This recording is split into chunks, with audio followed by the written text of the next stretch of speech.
de dire qu'Israël a le droit de se défendre et d'appeler quand même à une trêve humanitaire. Et Mais la réponse à ma question, est-ce que vous-même, vous allez le demander?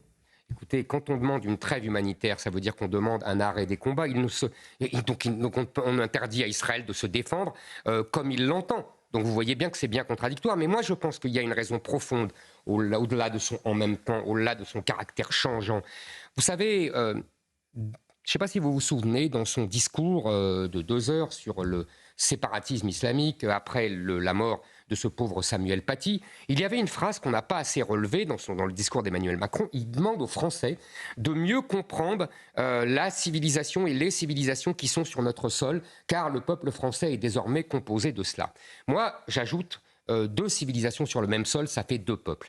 Et en vérité, je pense que le problème d'Emmanuel Macron, c'est qu'il ne peut pas diriger 2 peuples. Et qu'il donne en permanence des gages à l'un, puis des gages à l'autre. Et que, si vous voulez, il a tellement peur de la guerre civile, il a tellement peur des émeutes nouvelles, qu'il donne des gages en permanence aux uns et aux autres. Nous y arriverons, mais pour vous, donc, je comprends que la politique d'Emmanuel Macron est commandée par des questions de politique intérieure en France? C'est exactement ce que je pense. Je pense qu'aujourd'hui, nous ne sommes plus... Vous savez, on a beaucoup parlé de souveraineté depuis 30 ans. Avec l'Europe, on avait des grands débats métaphysiques, très bien.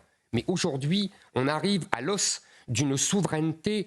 L'origine de la souveraineté, c'est maîtriser son territoire. Eh bien, nous ne maîtrisons plus nos territoires. Nous avons des enclaves étrangères en France et nous avons des populations qui sont désormais le relais de pression de gouvernements étrangers. Vous savez, c'était la hantise de tous les rois de France, de tous les empereurs, de tous les dirigeants de la République. Le fameux État dans l'État, comme disait Richelieu. Eh bien, aujourd'hui, nous avons cela. Et nous ne maîtrisons plus. Et Emmanuel Macron est le produit de cela. Il n'est pas le seul, Emmanuel Macron, à demander cette trêve humanitaire. Il y a de nombreux dirigeants qui demandent à Benyamin Netanyahou d'agir dans le respect d'ailleurs du droit international, d'encadrer la riposte. Il y a des civils, évidemment, à Gaza. Dominique de Villepin a insisté sur la nécessité d'une riposte proportionnée. Est-ce que vous le comprenez, eu égard à ces populations qui sont sous les bombes aujourd'hui à Gaza? Écoutez, il y a d'abord une chose évidente. Ce que dit Dominique de Villepin, ce que dit la France, ce que disent d'autres pays, c'est que la mort d'un civil vaut la mort d'un civil. Évidemment qu'un être humain vaut un être humain. Une vie palestinienne vaut une vie israélienne. Mais évidemment, toute vie est à égale dignité.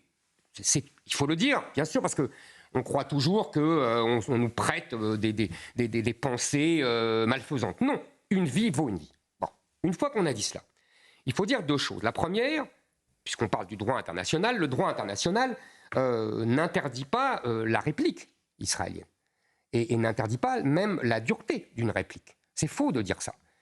Sinon, on ne pourrait jamais se défendre.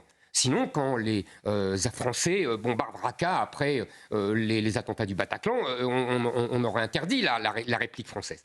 Bon. Troisièmement, je voudrais dire qu'il y a quand même une différence entre des civils qui meurent parce qu'ils sont pris dans des bombardements.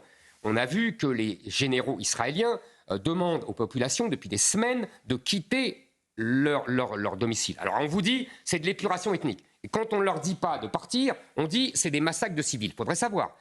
En revanche, il y a une grande différence entre ça et le fait de viser exprès des civils. Le fait d'égorger des bébés, pardonnez-moi. Le fait d'éventrer des femmes enceintes, de les tuer et de tuer leurs enfants. Il y a peut-être une petite différence quand même. Moi, en tout cas, j'en fais. Et je ne mets pas sur un même pied d'égalité. Donc je dis, l'horreur a été atteinte avec ces massacres du 7 octobre. Il ne faut pas l'oublier.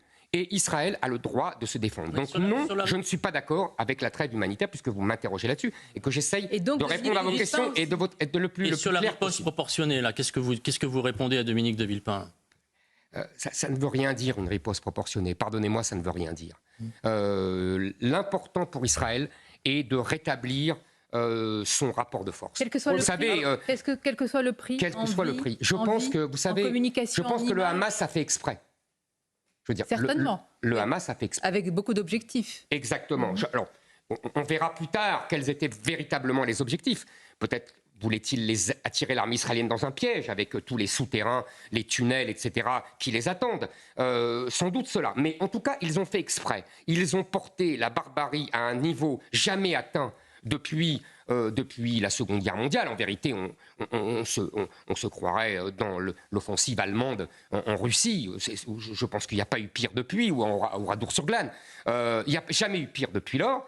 Et donc, ils ont fait exprès. Donc, je crois que là, il y a un prix à payer. important, Il ce que faut vous dites. éradiquer le Hamas. Si c'est Ça un ne veut pas piège. dire éradiquer les Palestiniens, je précise. Mais alors justement, vous dites Mais ça revient un peu au même, non? Attendez, je vais répondre.